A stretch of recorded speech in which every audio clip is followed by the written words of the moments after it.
Good morning students. कल हम लोग पढ़ रहे थे संख्या पत्ती के अंतर्गत स्थानीय मान, जातीय मान, उत्तरवर्ती संख्या और पूर्ववर्ती संख्या, सक्सेशन नंबर और प्रीडिसेशन नंबर। आज हम लोग पढ़ेंगे नंबर सिस्टम में विभाज्यता का नियम क्या होता है, law of divisibility. Divisibility rule किसको कहते हैं? किसी भी संख्या को विभाजित करने के लिए यानी उसको भाग देने के लिए हम जानेंगे कि जल्दी से जल्दी आसान तरीके से हम उसको कैसे कर सकते हैं। तो 1 से लेकर 11 तक के विभाज्यता के नियम हम लोग सीखेंगे, क्योंकि अगर इससे विभाजित हो जाएंगे तो आगे हम लोग भाग देकर के भी देख लेंगे। तो डिविजिबिलिटी रूल आपको बहुत जगह सुविधा देगा। तो आइए डिविजिबिलिटी रूल में सबसे पहला 1 से विभाज्यता के नियम देखते हैं। 1 से विभाज्यता के नियम यानी 1 से कौन कौन संख्या विभाजित होगी। तो आपको पहले भी हम बता चुके हैं कि 1 से जितना भी इस दुनिया में संख्या है सभी के सभी क्या हो जाएंगे, विभाजित हो जाएंगे। यानी 1 से सभी संख्याएं विभाजित होती है। जो भी संख्या लीजिएगा सब के सब 1 से विभाजित।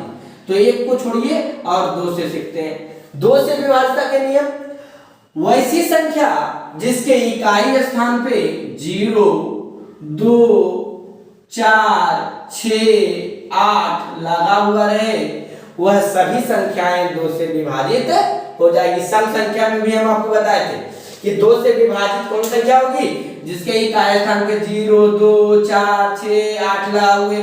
जैसे कोई भी संख्या लिख दीजिए, 75, 0 से 78, 8, 89, 9, 0, 7, 6, कोई भी संख्या 0 लगा हुआ है, 8 लगा हुआ है, 6 लगा हुआ है, इकाई स्थान पे अगर 0, 2, 4, 6, 8 लगा रहे तो वह संख्या 2 से क्या हो जाएगी, विभाजित हो जाएगी। आगे बढ़ते हैं 3 से विभाज्यता के नियम, सब बताया हुआ है, सिर्फ रिवाइज कर रहे हैं आपके लिए। 3 से विभाज्यता के नियम, जो भी संख्या दिया हुआ रहेगा, सपोज एक संख्या हम ले लेते हैं 756। 3 से विभाज्यता के नियम, डिविजिबिलिटी रूल ऑफ 3 क्या है? कहता है जो भी संख्या दिया गया है उसके अगर सभी अंकों का योग किया जाए आपस में, जैसे 7 जोड़ 5 जोड़ 6, यानी सब अंक इकाई, दहाई, सैकड़ा, इकाई स्थान पे जो अंक है 6, दहाई स्थान पे जो अंक है 5, सैकड़ा पे जो अंक है 7, सबको आपस में जोड़ दिया जाए तो 7, 5, 12, 6, 18। तो बताइए कि 18 में अब भाग दे दीजिए 3 से। अगर यह 3 से कट जाएगा, 3 6 18 तो कट गया। देखिए अगर कट गया तो यह 756 जो होगा यह 3 से पूरी तरीके से विभाजित हो जाएगी। अगर यह 3 से विभाजित नहीं होता, 18 पूरा पूरा नहीं कटता, तो कहते कि 756 भी 3 से विभाजित नहीं होगी। तो क्या बोलेंगे इसका परिभाषा, यदि किसी संख्या के सभी अंकों को आपस में जोड़ दिया जाए या सभी अंकों का योग निकाला जाए और जो योगफल आएंगे यदि उसमें 3 से भाग लग जाए, यदि वह योगफल 3 से पूरी तरीके से विभाजित हो जाए तो दी गई जो भी संख्याएं हैं वह 3 से क्या हो जाएंगे, विभाजित हो जाएंगे। इस तरह से आप कोई भी संख्या लेकर के देखिएगा, उसके अंकों को आपस में जोड़िएगा, अगर योगफल 3 से भाग लग जाएगा तो वह संख्या भी क्या हो जाएंगे, विभाजित हो जाएंगे 3 से।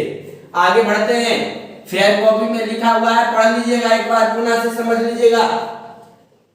4 से विभाज्यता के नियम, 4 से विभाज्यता के नियम क्या कहते हैं, डिविजिबिलिटी रूल ऑफ 4 कहता है यदि किसी संख्या का अंतिम दो अंक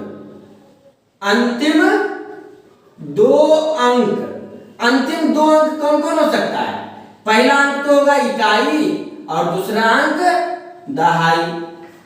यदि किसी संख्या के अंतिम 2 अंक यानी इकाई और दहाई से 2 अंक बनेगा, जैसे हम बात करते हैं 12 लिखते हैं तो इकाई दहाई, 112 लिखेंगे तो इकाई दहाई सैकड़ा, 3 अंक से बना तो सैकड़ा तक चला गया, लेकिन 2 ही अंक से बन रहा है, यानी इकाई और दहाई अंकों से जो संख्या बनेगी, या अंतिम 2 अंक 2 को शून्य हो।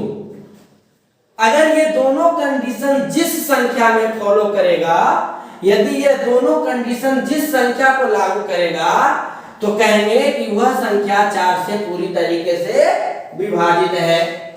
जैसे 2 संख्या लेते हैं 8532 और एक ले लेते हैं 7500।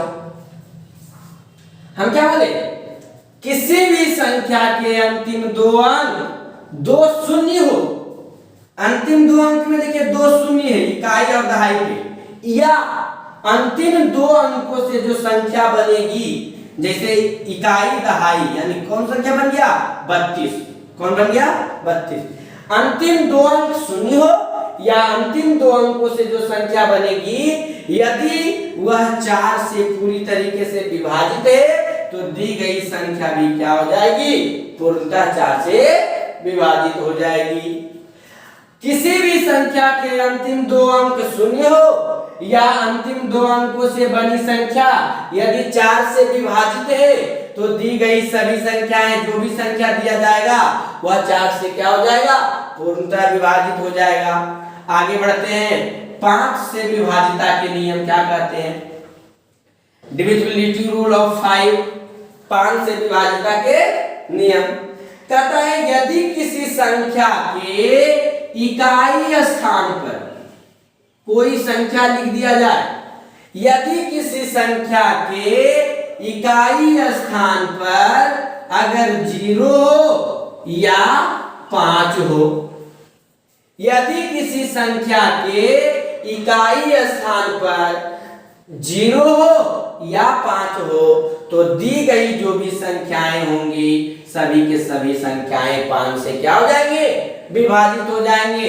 जैसे हम लिखते हैं 50 50 5050, या लिखते हैं 755, तो देखिए इकाई स्थान पे 0 है, यहाँ इकाई स्थान पे 5 है, इकाई स्थान पे 0 और यहाँ इकाई स्थान पे 5, तो 5 से विभाजिता के नियम कहते हैं, यदि किसी संख्या के इकाई स्थान पर 0 हो या 5 हो, तो वह संख्या, जो संख्या दी गई है वह 5 से पूर्णतः क्या हो जाएंगे, विभाजित हो जाएंगे।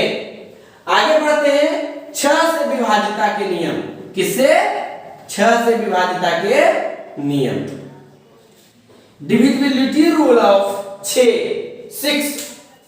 डिविजिबिलिटी रूल ऑफ 6, 6 से विभाजिता के नियम कहता है, यदि कोई संख्या दिया हुआ है, जैसे हम बात कर लेते हैं 60 12 6012, एक संख्या दिया हुआ है 60 12 6012, इस संख्या के बारे में पता करें कि यह 6 से विभाजित है या नहीं है। तो इसका क्या कंडीशन है, तो कोई भी संख्या दिया हुआ रहे, उस संख्या को हम 2 संख्या से विभाजित करके 2 टर्म से देखेंगे कि यह 2 से भी विभाजित हो जाए और 3 से भी विभाजित हो जाए। अगर ये 2 से पूरा पूरा कट जाएगा, 3 से भी पूरा पूरा कट जाएगा, तो ये निश्चित तौर पर 6 से भी पूरा पूरा कटेगा, यानी पूरी तरीके से डिविजिबल होगी, विभाजित हो जाएगी। 6 से विभाजिता के नियम, यदि किसी यदि कोई संख्या 2 और 3 दोनों से विभाजित हो जाए, तो वह संख्या निश्चित ही 6 से पूर्णतः विभाजित हो जाएगी। यदि कोई संख्या 2 और 3 दोनों से विभाजित हो जाए, तो वह संख्या निश्चित ही 6 से भी विभाजित हो जाएगी। आगे बढ़ते हैं 7 से विभाजिता के नियम। तो आपको हम बता देना चाहते हैं कि 7 से विभाजिता के नियम तो होते हैं, लेकिन अगर इसके रूल पे जाया जाए तो रूल से थोड़ा अधिक समय लगेगा। अगर कोई संख्या दे दिया जाए, 133 ही दे दिया जाए, छोटा संख्या है, तब तो आप जल्दी कर लेंगे, लेकिन अगर बहुत बड़ा संख्या दे दिया जाए तो आपको बहुत समय लग जाएगा। लेकिन अगर आप कोई भी संख्या दे दिया जाए, उसको 7 से भाग देके देख लीजिएगा तो बहुत जल्दी आपको पता चल जाएगा। इसलिए हम 7 से विभाज्यता के नियम छोड़ देते हैं और 8 से चलते हैं। वैसे 7 से विभाज्यता के नियम होते हैं, एक दो रूल इसका भी है, लेकिन उसको छोड़ देते हैं और 8 से विभाज्यता के नियम चलेंगे। अगर किसी को पढ़ना हो तो 7 से विभाज्यता के नियम तो यहाँ आने के उपरांत आप पूछ सकते हैं, हम बताएंगे, या अगर अभी ही जरूरी है जानना तो ये भी आप पूछ सकते हैं, तो हम एक वीडियो उसके लिए भी बना देंगे, क्योंकि अच्छे तरीके से समझना पड़ेगा। तो अभी आइए 8 से विभाज्यता के नियम। कहता है यदि कोई संख्या दिया गया है, जैसे 61, 44 या 85,000, ये कोई संख्या दिया हुआ है। कहता 8 से विभाज्यता के नियम क्या कहता है कि किसी भी संख्या का अंतिम 3 अंक 4 के जैसा है, 4 से जैसे जानते हैं 4 से विभाज्यता के नियम क्या है, अंतिम 2, लेकिन 4 दूनी 8, तो 8 से विभाज्यता के नियम अंतिम 3 अंक। अंतिम 3 अंक में क्या होगा, एक इकाई होगा, दूसरा दहाई, तीसरा सैकड़ा। और वहां क्या था, इकाई और दहाई 2 अंक था 4 से विभाज्यता के नियम में। लेकिन 8 से क्या होता है कि अंतिम 3 अंक अगर शून्य हो या अंतिम 3 अंकों से बनी संख्या यदि 8 से विभाजित हो जाए तो जो भी संख्या दिया हुआ रहेगा वह 8 से क्या हो जाएगा, विभाजित हो जाएगा। तो देखिए इसको 8 से विभाजित एक नहीं, अंतिम 3 अंकों से बनी संख्या 144, 144 8 से भाग लगता है कि नहीं, एक बार के 8, 6 और 4, ठीक है, ठीक 64 कट गए, यानी यह संख्या 8 से क्या है, विभाजित है।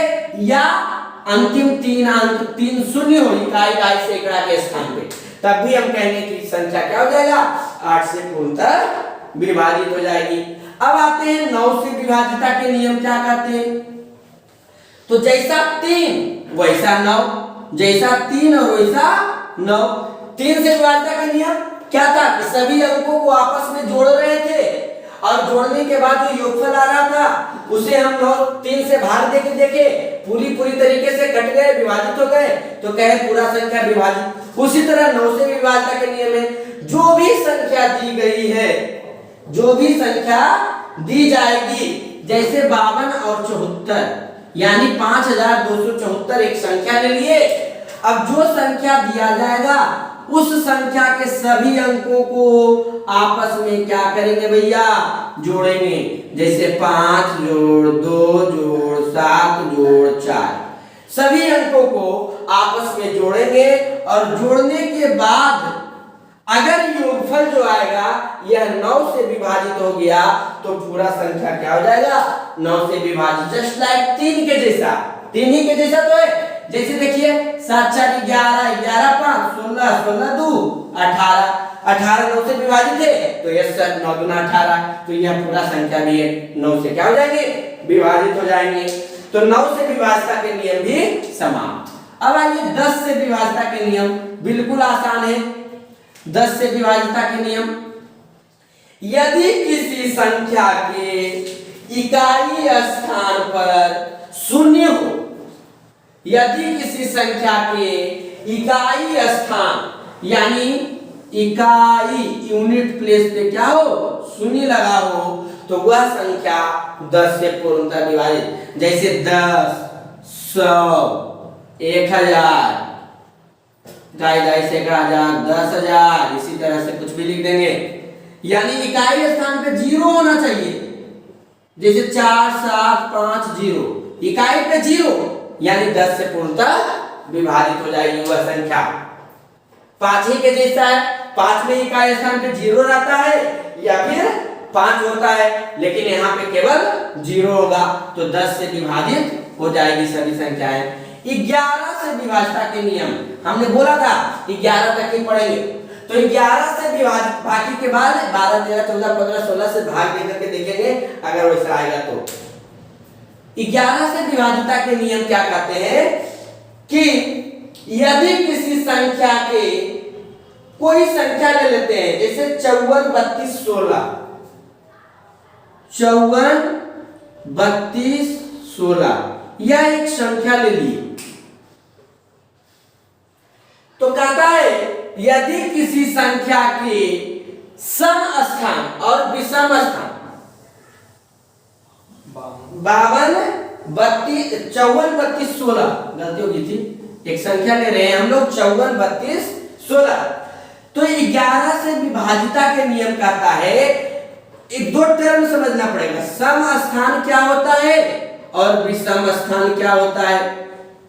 सम स्थान का मतलब हुआ कि जो सम संख्या 2 4 6 इस सब के स्थान पर रहे। तो देखिए पहला स्थान इसको कहेंगे, इसको दूसरा स्थान, इसको तीसरा स्थान, इसको चौथा स्थान, इसको पांचवा स्थान, इसको छठा स्थान बोले। तो सम संख्या इसमें कौन है, 2 है 4 है 6 है, यानी 4 ये 2 और यह 6 सम स्थान हो गया। 4 2 और 6 4 2 और 6 सम स्थान हो गया। अब बात कर रहे हैं 5 3 1, यह क्या हो गया, विषम स्थान। जो सम संख्या वाला स्थान पर है उसको सम स्थान, जो विषम संख्या वाला स्थान पे है उसको विषम स्थान, समझ गए। तो सम स्थानों पर स्थित अंकों का योग यानी 4 जोड़ 2 जोड़ 6 बराबर कितना, 6 4 10 2 12, और विषम स्थानों पे अंकों का योग 5 3 8 9। यदि सम स्थानों के अंकों का योग और विषम स्थानों के अंकों का योग यदि 0 या 11 का अपवर्त्य, 11 का गुणज, जैसे 11 11 दूनी 22 11 तिया 33, इसी तरह से 0 11 22 33 अगर इसमें आएगा, क्या बोले, यदि किसी संख्या के सम स्थानों पर स्थित अंकों का योग और विषम स्थानों पर स्थित अंकों का योग का अंतर, यानी 12 आया और यहाँ 9 आ गया, तो 12 और 9 का यदि अंतर निकाल दिया जाए तो 12 माइनस 9 बराबर 3। आगे तो अंतर यदि 0 या 11 का अपवर्ती हो, या तो 0 आना चाहिए था, या तो 11 या तो 22 या तो 33 इस तरह से आना चाहिए था, तब यह संख्या 11 से पूर्णतः विभाजित हो जाती, लेकिन आ गए कितना 3, तो यह संख्या 11 से पूर्णतः विभाजित नहीं है। यानी वैसी संख्या जिस किसी भी संख्या के सम स्थानों पर स्थित अंकों का योग और विषम स्थानों पर स्थित अंकों का योग का अंतर यदि 0 हो या 11 के अपवर्त्य में हो तो वह संख्या 11 से विभाजित होगी, अन्यथा संख्या 11 से विभाजित नहीं होगी। तो हमने विभाजिता के नियम पढ़ा, अब हम पढ़ेंगे 4 तरह के रूल होते हैं मिटाने के बाद। अभी हम लोग पढ़ लिए कि विभाजिता के नियम, उसके बाद हम बोले कि 4 प्रॉपर्टी के बारे में पढ़ेंगे। पहला समवर्ग गुण क्लोजर प्रॉपर्टी, दूसरा करण विनिमय नियम कम्यूटेटिव प्रॉपर्टी, साहचर्य नियम एसोसिएटिव प्रॉपर्टी, योग पर गुणन का बंटन नियम जिसको कहते हैं डिस्ट्रीब्यूटिव प्रॉपर्टी। कहता है समवर्ग गुण क्लोजर प्रॉपर्टी क्या होता है, कहीं कहीं एग्जामिनेशन में पूछा जाता है इससे रिलेटेड। ऐसे ये कोई बहुत बड़ी चीज नहीं है आपके लिए, हायर क्लास के लिए ये ज्यादा यूजफुल होता है, लेकिन फिर भी बता रहे हैं समवर्ग गुण क्लोजर प्रॉपर्टी क्या होते हैं। कहता है कि दो परिमेय संख्या का जोड़ एक तीसरा दो पूर्ण संख्या का जोड़ एक तीसरा पूर्ण संख्या होता है, दो पूर्ण संख्या का गुणनफल एक तीसरा पूर्ण संख्या होता है। जैसे बात करते हैं कोई एक 2 और 3, दो पूर्ण संख्या ले लिए तो 2 और 3 कितना हो गया जोड़ करके 5। इधर करते हैं 2 गुने 3 बराबर 6, यानी दो पूर्ण संख्याओं का योगफल और गुणनफल करते हैं तो एक तीसरा पूर्ण संख्या प्राप्त होती है, यही कहता है समवर्ग गुण। आते हैं क्रम विनिमय नियम। क्रम विनिमय नियम कहता है कम्यूटेटिव प्रॉपर्टी। इसमें क्या होता है कि दो परिमेय संख्या ले लिया जाए या दो पूर्ण संख्या कोई भी ले लिया जाए, अगर उसको आपस में जोड़े, एक बार सीधा एक बार उल्टा, जैसे 2 जोड़ 3 बराबर 3 जोड़ 2 भी होगा। देखिए a जोड़ b बराबर b जोड़ a, यानी 2 जोड़ 3 बराबर 3 जोड़ 2। देखिए 3 2 5 बराबर 3 2 5 आगे बराबर। तो यही एक क्रम विनिमय नियम योग का। और गुणा का 2 गुने 3 बराबर 3 गुने 2, 3 दूना 6, 3 दूना 6। गुणा का भी फॉलो कर रहा है। तो क्रम विनिमय नियम समवर्ग गुण यानी चारों जो प्रॉपर्टी है योग और गुणन पे फॉलो होते हैं, घटाव और भाग पे नहीं होता है। घटाव और भाग पे नहीं होता है। तो आगे बढ़ते हैं साहचर्य नियम एसोसिएटिव प्रॉपर्टी। इसमें ए बी सी 3 परिमेय संख्या लेना पड़ेगा। अब तक हम 2 ही संख्या ले रहे थे, लेकिन अब 3 संख्या इधर मिटा देते हैं। अब 3 संख्या ले रहे हैं ए बी सी।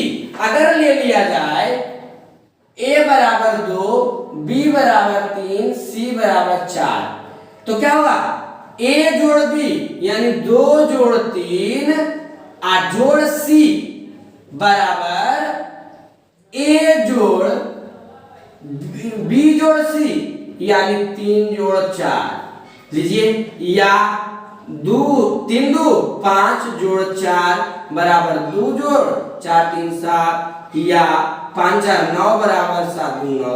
आगे LHS बराबर RHS, इधर भी 9 इधर भी 9, दोनों बराबर। यानी साहचर्य नियम एसोसिएटिव प्रॉपर्टी क्या कहता है कि a जोड़ b जोड़ c बराबर a जोड़ b जोड़ c। गुना में क्या कहेगा a गुने b गुने c बराबर a गुने b गुने c। बात समझ में आ रही है? आगे बढ़ते हैं योगफल गुणन का बंटन नियम, जिसको कहते हैं डिस्ट्रीब्यूटिव प्रॉपर्टी। ये क्या होता है a b c 3, इसमें भी लेंगे परिमेय संख्या।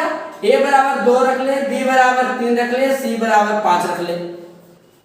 तो इसमें क्या होता है योग और गुणा दोनों का मिक्सिंग होता है। जैसे करते हैं कि a गुने b जोड़ c, तो a गुने b जोड़ c 3 जोड़ 5 बराबर क्या होगा a गुने b यानी 2 गुने 3 जोड़ a गुने c यानी 2 गुने 5। देखिए या 2 गुने 5 3 8 बराबर 3 गुना 6 जोड़ 5 गुना 10 या 8 गुना 16 बराबर 10 16 बराबर आ गए। यानी योग पर गुणन का बंटन नियम क्या बोला कि a b c 3 परिमेय संख्या है, तो a गुने b जोड़ c बराबर a गुने b जोड़ a गुने c होता है। आगे हम लोग पढ़ेंगे अभी एडिटिव इनवर्स और मल्टीप्लिकेटिव इनवर्स मिटाने के उपरांत। चलिए अब हम लोग सीखते हैं योजी प्रतिलोम संयोजी प्रतिलोम, जिसको एडिटिव इनवर्स कहते हैं, और दूसरा गुणात्मक विलोम जिसको मल्टीप्लिकेटिव इनवर्स कहते हैं। दोनों टर्म में है क्या, इससे बहुत इंपॉर्टेंट क्वेश्चन बनते हैं सिमुलतला के व्यू से। सिमुलतला एग्जामिनेशन में इसका क्वेश्चन बराबर पूछा जाता है। ध्यान से पढ़िएगा इस चीज को। योजी प्रतिलोम या संयोजी जिसको एडिटिव इनवर्स बोलते हैं। एडिटिव यानी ऐड करना, जोड़ना, और गुणात्मक में होता है मल्टीप्लिकेटिव। तो सबसे पहले इसके बारे में चर्चा करेंगे। एडिटिव यानी जोड़ने का काम हो गया।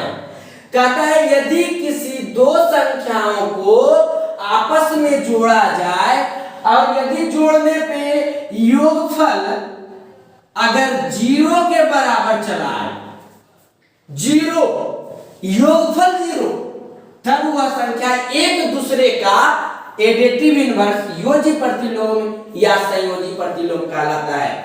क्या बोले, यदि किन्हीं दो संख्याओं का योगफल शून्य हो, उनमें से प्रत्येक संख्या एक दूसरे का योजी प्रतिलोम या संयोजी प्रतिलोम कहलाता है। जैसे अगर कभी सोचिए आप कि योगफल 0 आ सकता है, योगफल तो बढ़ने करेगा, एक को एक के से जोड़ेंगे 2 हो जाएगा, 0 को 1 से जोड़ेंगे 1 हो जाएगा, लेकिन 0 कैसे आ सकता है? आएगा अगर अल्टरनेट नंबर रहा तब। देखिए 4 में जोड़ देंगे किसको, -4 को, बराबर कितना आएगा, देखिएगा 4 प्लस गुने माइनस बराबर -4, तो जोड़े तो कितना गया, 4 में 4 गया 0। ये जोड़ने का काम नहीं किए हम, यहाँ पर जोड़ने का काम नहीं किए। तो वही करें कि यदि किसी दो संख्याओं को आपस में जोड़ा जाए और उसका योगफल यदि 0 के बराबर चला आए, तो वह संख्या एक दूसरे का योजी प्रतिलोम या संयोजी प्रतिलोम कहलाता है।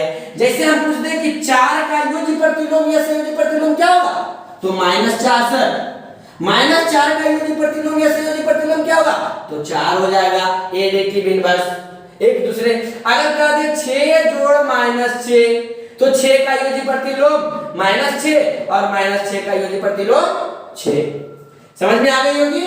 तो अब आते हैं मल्टीप्लिकेटिव इनवर्स, गुणात्मक विलोम किसको कहते हैं।